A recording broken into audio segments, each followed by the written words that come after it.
Bonjour à tous, bienvenue dans le 12-13 à la une semi de Julia Jacquard. Bonjour. Bonjour Yannick. Vous allez vous intéresser ce midi à l'illettrisme chez les personnes adultes. Oui, bonjour à tous. L'illettrisme touche environ 5% des habitants franciliens et près de 10% des 16-25 ans. Et c'est un handicap au quotidien puisqu'aujourd'hui tout passe par l'écrit. On envoie des mails, des textos, on doit faire ses démarches administratives en ligne. Mais la bonne nouvelle, c'est que ce n'est pas une fatalité. Il n'y a pas d'âge pour apprendre à lire, comme nous allons le voir avec vous. Audrey Colna, bonjour. Bonjour, merci de me recevoir. Merci d'avoir accepté notre invitation. Donc, vous êtes la directrice de l'association Clé à Hermont dans le Val d'Oise. Clé comme compter, lire, écrire. Je le disais, environ 5% d'illettrés dans notre région. C'est un chiffre qui est plutôt en baisse. Alors c'est plutôt en baisse d'après les dernières statistiques. On espère que ça va se poursuivre parce que c'est, comme vous l'avez dit, un véritable handicap au quotidien.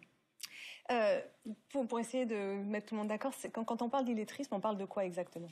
Eh bien, une personne dite en situation d'illettrisme, c'est une personne qui a des difficultés avec la lecture, l'écriture, le calcul, mais aussi les démarches numériques, puisqu'on considère aujourd'hui que le savoir utiliser les outils numériques est la 4e compétence de base. C'est quoi la différence avec l'alphabétisation ou l'analphabétisation ? Alors, un analphabète, lui, n'a jamais été scolarisé. Un illettré a été scolarisé un minimum de 4 à 5 ans en langue française. D'accord. Et quel est le profil de ces personnes qui sont illettrées ? Alors, il y a beaucoup de profils différents, des hommes, des femmes, un peu tous les âges, sachant que nous, on accompagne essentiellement des adultes autour de la quarantaine, puisque souvent, c'est le fait d'avoir des enfants qui est un facteur déclencheur pour pouvoir et avoir envie d'apprendre. Et pendant toutes ces années, ils ont sinon caché leur illettrisme ? C'est tout à fait ça. C'est que ces personnes ont des stratégies de contournement pour ne pas que ça se voie. Donc, elles font en sorte que les autres fassent à leur place ou, comme elles parlent très bien, essayer de dire qu'elles ont oublié leurs lunettes, qu'elles ont mal au bras.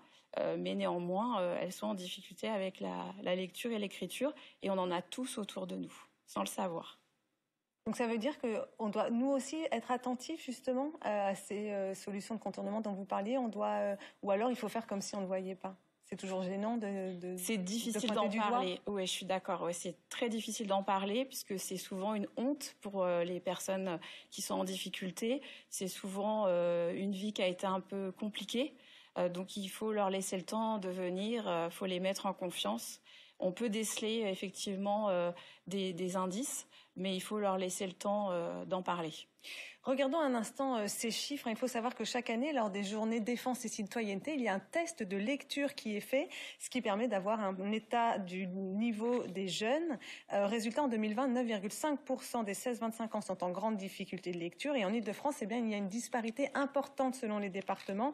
Dans les Hauts-de-Seine, par exemple, ils sont 5,4% à ne pas savoir lire ou ne pas comprendre ce qu'ils lisent. Un chiffre qui grimpe à 11,9% en Seine-Saint-Denis.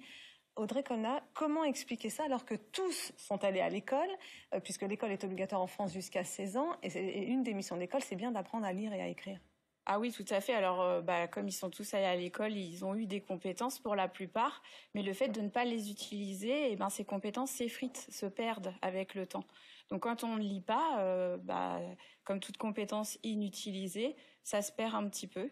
Et puis, il y a des personnes qui ont été aussi en difficulté d'apprentissage et ça n'a pas forcément été détecté pendant l'enfance ou au moment de l'âge adulte, mais tout au début. Ça veut dire que quand on est en difficulté, qu'on se rend compte qu'on a bien du mal à lire ou à déchiffrer, vers qui on peut se tourner ? Alors les associations locales, comme la nôtre, puisqu'on est là pour accompagner individuellement en toute bienveillance, mais il faut se sentir prêt. Donc bien réfléchir et le premier pas, c'est souvent le plus difficile, celui de pousser la porte d'une structure qui va pouvoir accompagner. Après, il y a des organismes de formation aussi qui font ça très bien. Et justement, comment se passent les séances d'apprentissage ? C'est comme à l'école ? Non, surtout pas. Il faut absolument éviter de reproduire ce schéma. L'idée, c'est plutôt d'avoir un accompagnement qui soit vraiment entièrement individualisé, qui tienne compte des freins de la personne, de ses peurs aussi. Donc, on prend le temps de la connaître. Et c'est donc en tête-à-tête ce qui permet d'avoir, entre guillemets, moins honte et de plus se lâcher, plus oser ? Alors oui, chez Clé, effectivement, le cœur de notre activité, c'est le binôme. Donc, c'est un bénévole formateur face à un apprenant. Donc, effectivement, dans ce cadre, dans ce petit cocon, c'est plus facile de s'épanouir. Est-ce qu'il faut s'armer de patience? Est-ce que ça prend plus de temps d'apprendre ou de réapprendre à lire quand on est adulte? Ça prend du temps, mais tout dépend aussi de la motivation. Certains progressent très vite, d'autres ça prend plus de temps. En moyenne, chez nous, les personnes restent 18 à 24 mois, mais c'est pas du temps plein. C'est souvent des gens qui travaillent à côté, donc qui viennent 2-3 fois par semaine. Et on arrive forcément à apprendre à lire? Quand on veut, on y arrive. Oui, il n'y a pas d'âge pour apprendre, et on a beaucoup d'apprenants qui vous le diront.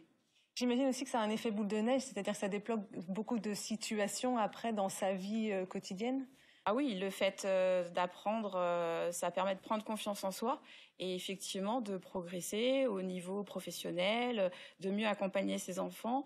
Et on a de belles réussites, notamment un ancien apprenant qui a passé maintenant des diplômes et qui a créé son entreprise et qui est revenu parmi nous pour prêter main forte aux bénévoles. Il est devenu bénévole maintenant. En tout cas, ça donne beaucoup d'espoir. Dernière question, combien ça coûte d'apprendre à lire dans votre association? Alors, nous, c'est gratuit puisque c'est un accompagnement avec des bénévoles. On demande juste une cotisation de 30 € par an. Mais en fait, on ne la fait pas payer aux demandeurs d'emploi. Merci beaucoup Audrey Colna pour toutes ces réponses. Je rappelle que vous êtes la directrice de l'association Clé à Ermont dans le Val d'Oise. Et puis je vous renvoie aussi vers le site de l'association si vous avez quelqu'un dans votre entourage qui veut apprendre à lire. Demain, pas de rubrique, on vous dit tout.